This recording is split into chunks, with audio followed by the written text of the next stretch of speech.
spark up a conversation, ladies and gentlemen. And there's not a better way to start a conversation than being on In My Own Words, Touchdown Alabama Magazine, premier football show for all things Crimson Tide.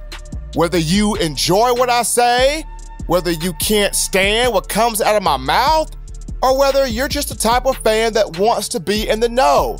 You want to know about what's going on, the ins and outs of your favorite program. The program you crave to watch on Saturdays in the fall. Welcome inside In My Own Words, Stephen M. Smith. You can always check the podcast out, Touchdown Alabama Magazine YouTube channel. Subscribe, like the podcast, leave comments. Want to hear from you. What's on your mind? What are you thinking? What questions can I answer that you have in pertaining to your Alabama Crimson Tide? Check this out. I was not going to get into this topic.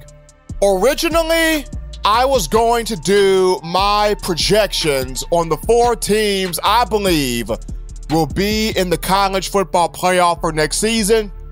But just seeing how when you look on social media, as you listen to the radio, as you're watching TV, and this topic continues to gain more traction, this topic continues to hit more ears, this topic continues to provide more thought-provoking questions, I thought, hey, why not?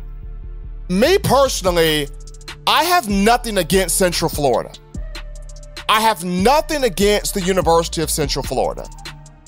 This is a program that this past year had a great season, unbelievable season. Averaged 48.2 points per game offensively, was undefeated, 13-0, ran the table, won its conference, the American Athletic Conference, beat one of the hottest teams in college football during the latter part of the season, that being the Auburn Tigers in the Chick-fil-A Peach Bowl, and won the game decisively, 34-27, won by basically a touchdown. Scott Frost deserved the contract to be the next head coach for Nebraska. 2 years prior to this season, UCF was a program that was winless, 0-12, bad, terrible, atrocious, straight pathetic. And for him to turn that program from being 0-12 to being undefeated, a perfect season, deserved that contract to go to Nebraska to be its head coach. Central Florida has even had some pretty notable alums to come from the program. Quarterback Dante Culpepper, defensive back A.J. Bouye, who's right now with the Jacksonville Jaguars. Quarterback Blake Bortles, also with the Jaguars. Wide receiver Brandon Marshall. Place kicker Matt Prater. Defensive back Asante Samuel. Defensive back Shaquille Griffin.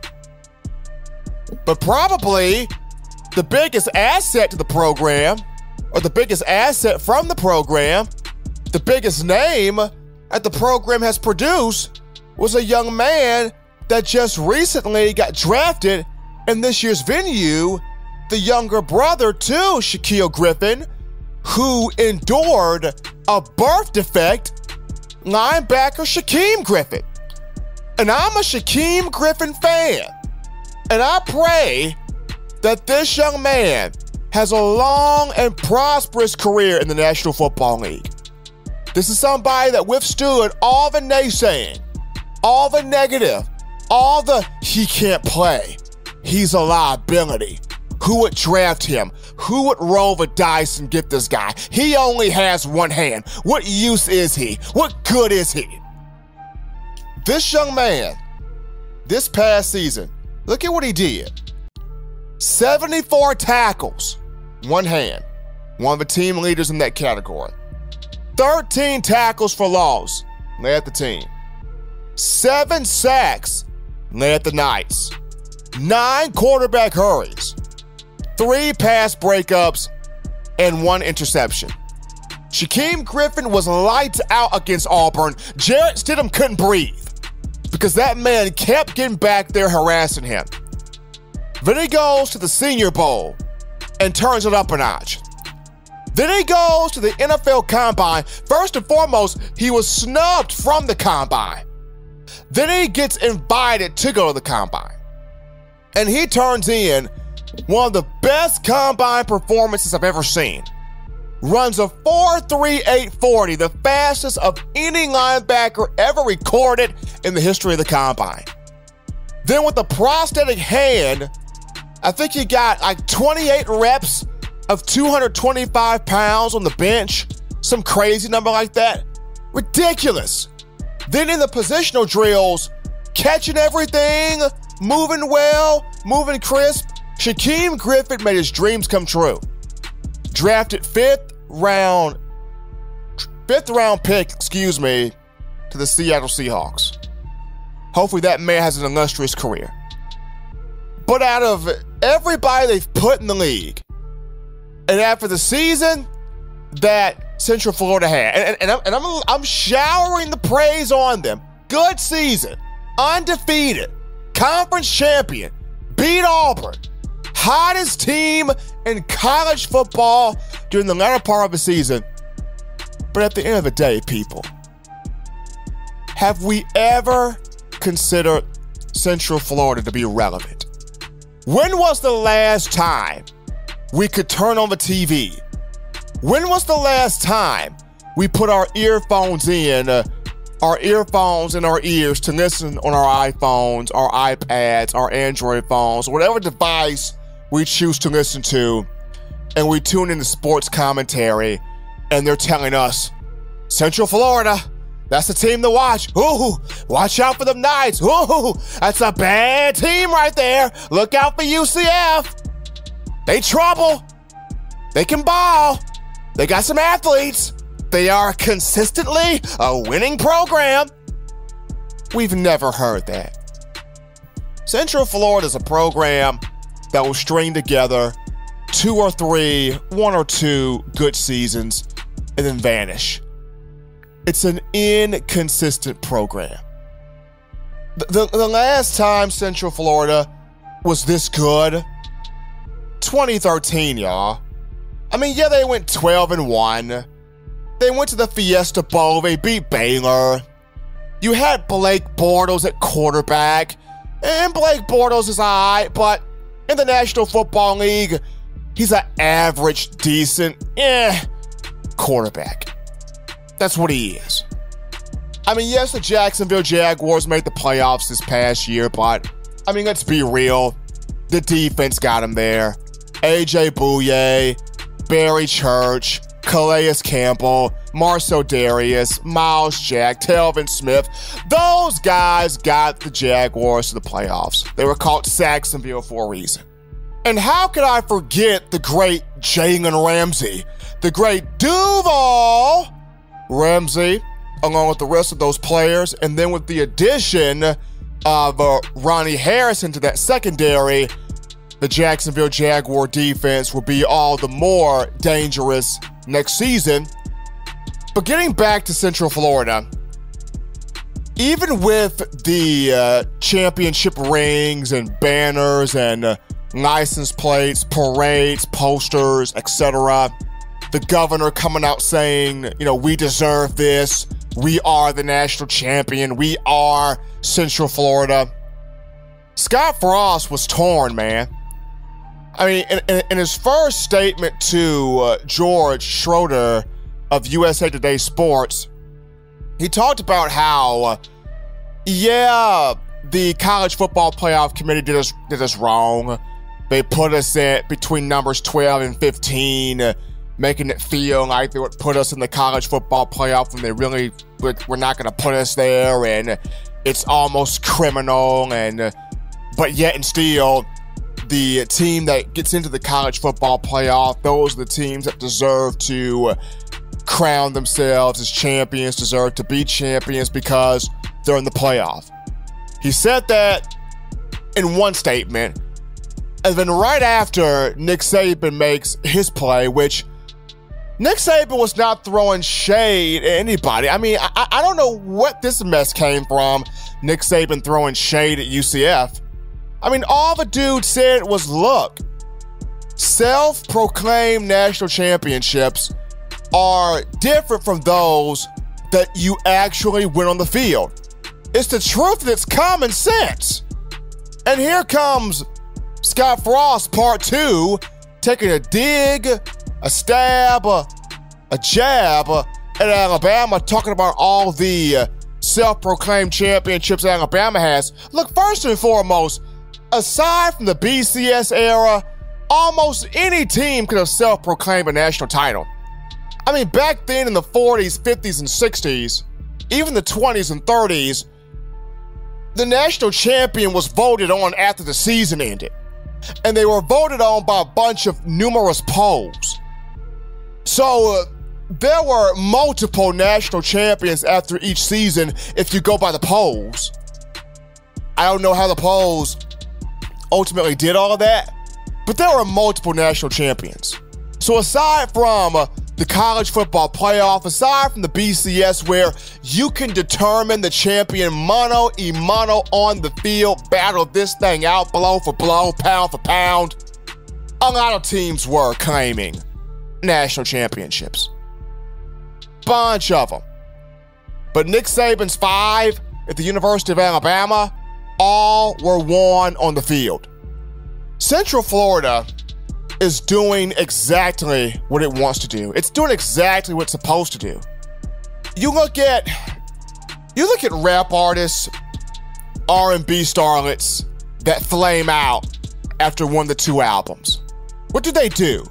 They're trying to keep themselves fresh. They're trying to keep themselves in the public eye.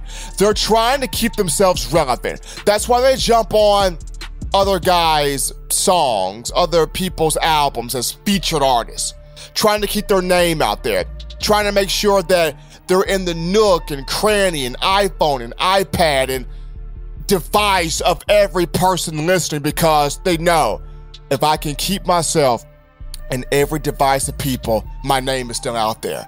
My style still holds weight. I'm still a hit factor, because they know the moment people stop listening, the moment they flop, the moment they become unmarketable, at that moment they know they're done. The next hot starlet walks onto the scene and takes their spot. The next dude that can flow walks onto the scene and takes their spot. You look at even the Kardashian-Jenner family. Why are they relevant? Because people continue to write about the Kardashian-Jenner clan. What's Kim up to? What's Khloe doing? What the heck is that Kourtney's wearing? How are the Jenner girls? What new thing is Kendall modeling? Did Kylie Jenner inject her lips with more collagen? I mean, if people aren't writing about them, if there's not a TMZ camera on that family, are they relevant? No. They're relevant because people continue to write on them. They're relevant because TMZ continues to stick a camera out there and say, Kim, do something. Khloe, do something. Y'all do something. And they're keeping themselves fresh and in the public eye. This is what Central Florida's doing. We deserve to be in the seat of the college football table. We were undefeated. We won our conference. We beat the hottest team in college football toward the end of the season. Where is our seat at the table? That's what Central Florida's doing, y'all. Trying to keep themselves relevant. And they're doing a darn good job of it because people are writing about them. People keep talking about them. Their name is flowing out everywhere. I mean, they have to be doing a good job because I'm sitting here on this show talking about Central Florida. This was not supposed to be the first topic on my docket list. It was supposed to have been, my 4 projections, my 4 teams, but I believe we'll get in the college football playoff next season. But here I am flailing away about Central Florida. They know what they're doing. Trying to keep themselves in the nook and cranny in the mouths of everybody in terms of college football.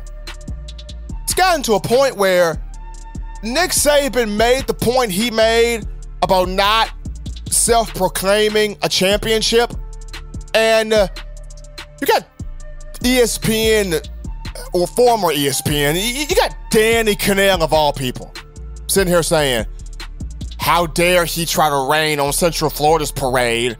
Don't take a shot at Central Florida.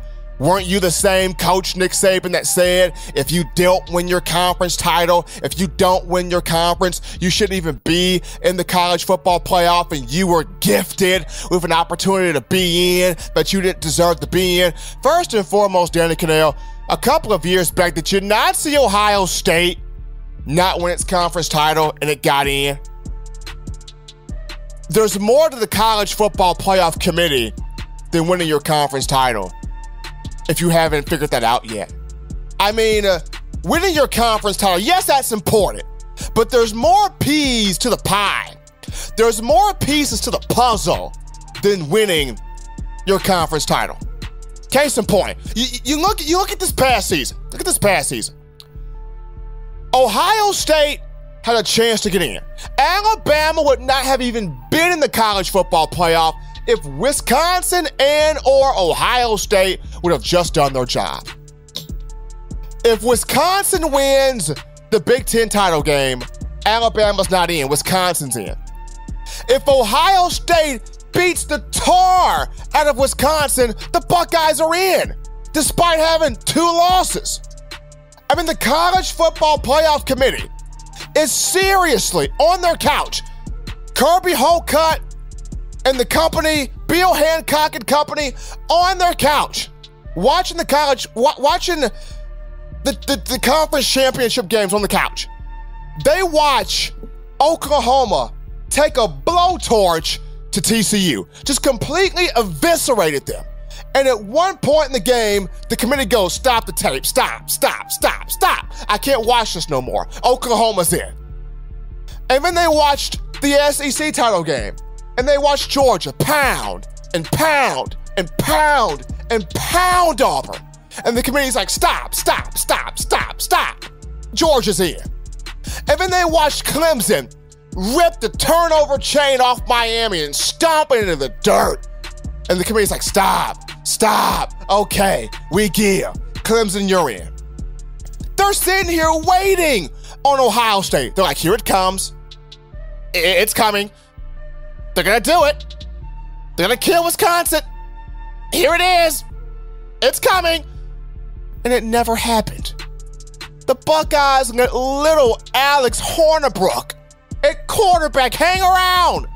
You let Paul Chris hang around. And no offense to Paul Chris, I have mad respect for Paul Chris and what he does at Wisconsin. This is a program that's winning with 2 and 3 stars. J.J. Watt, when he came to Wisconsin, was a walk-on. Russell Wilson, before he transferred from North Carolina State to Wisconsin, was a low 3-star quarterback. Scott Tolzien was a 2-star. Wisconsin's getting it done with 2 and 3 stars, but this is Ohio State. This is Urban Meyer, a 3-time national championship winning head coach. We expect more from you. At one point in time, was the conversation not, and correct me if I'm wrong, but at one point in time, was the conversation not for the best coaches right now in college football, was it not Nick Saban 1A, Urban Meyer 1B? I think that was the conversation. At this point, Urban Meyer has fallen, and Dabo Swinney has punked him out and has taken his place. It's Nick Saban 1, Dabo Swinney 2, and Urban Meyer 3. Committee was waiting for Ohio State to push Wisconsin into the dirt, and it didn't happen.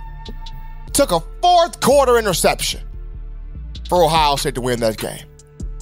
And then on top of that, Buckeyes got beat by 31 against Iowa on the road. You want to know what the equivalent to Iowa is in the SEC? Arkansas, Ole Miss, Mississippi State. And if Alabama was to lose to any of those 3 teams, Alabama fans wouldn't even accept an invitation to the college football playoff. Bama fans will put themselves on the dark side of the moon and go, what playoff? We just got beat by them. We got beat by Vandy. We got beat by Arkansas. We got beat by Ole Miss, Mississippi State. Playoff? What playoff? We don't deserve playoff. We don't deserve that. We got beat by this team. And not to mention, Ohio State, you get punked out at home at the Horseshoe, your place to live forever, by immature, crotch-grabbing Baker Mayfield in Oklahoma. That's who you got beat by. 31-16. You got beat by double digits at home. Your place to live forever, and you get beat. Look, committee cares about more than conference championships. Alabama got in. They made their point happen. They're a national champion. Nick Saban was not throwing shade at UCF. If Central Florida wants to really be taken seriously, if they really want to be taken seriously, if they really want to put themselves at the big boy table, if they really want to rise from being nerds and sitting and eating with the cool kids, this is what UCF should do. First and foremost, schedule tougher competition. The Knights faced 2 teams last season that finished with 9 wins or more. South Florida was 10-2. Memphis was 10-3. If you look at the Southeastern Conference, the league had 6 teams to put up 9+ wins. Georgia, Auburn, Alabama, LSU, Mississippi State, and South Carolina. If I'm Josh Heupel in Central Florida, and I want to be considered at the big boy table of college football conversation, where the college football playoff is concerned, schedule tougher competition. If not that, then do what Chris Peterson did. Leave when he left Boise State, which was a good program. And Boise State had a lot of talent during Chris Peterson's time there. Titus Young, Austin Pettis, Doug Martin, Jarrett Zembransky, Ian Johnson, Kellen Moore. A lot of talent over there at Boise. But nobody considered Boise a real threat. And what does Chris Peterson do? Leaves Boise, goes to Washington, bigger program, bigger name, better conference, Power 5 conference, Pac-12. And now people are looking at Chris Peterson in a different light. Still a good coach, but because he made the move, people are looking at him in a different light. People are receiving him at the big boy table. You want to know why, UCF? Because he chose to leave his conference and go somewhere where more eyes can be on him and his program. One game that I will see from UCF next season, it's week 4 matchup at home against Florida Atlantic. When Lane Kiffin, the offensive mastermind, Charlie Weiss Jr., the young genius, and those Owls go to Orlando, Florida. That will be the game I'll watch. Because Lane Kiffin could very well walk the dog on UCF, but that'll be a game I'll watch. If it wants to be taken seriously, schedule tougher competition, UCF, or find yourself a more competitive, better, higher rated, valued conference. Nick Saban not trying to throw shade. He's just being honest. Taking our first break here on In My Own Words. When we get back, the topic I actually wanted to discuss, my 4 projections, my 4 teams that I believe will get into the college football playoff for 2018. Don't touch that dial. We'll be right back. It's your boy, Stephen M. Smith, host of In My Own Words, the podcast. If you are a fan of this show, then I encourage you to subscribe to the Touchdown Alabama Magazine YouTube channel. Also follow the brand on Facebook, Twitter, and other forms of social media as we continue to bring you the best in Alabama football and Crimson Tide athletics.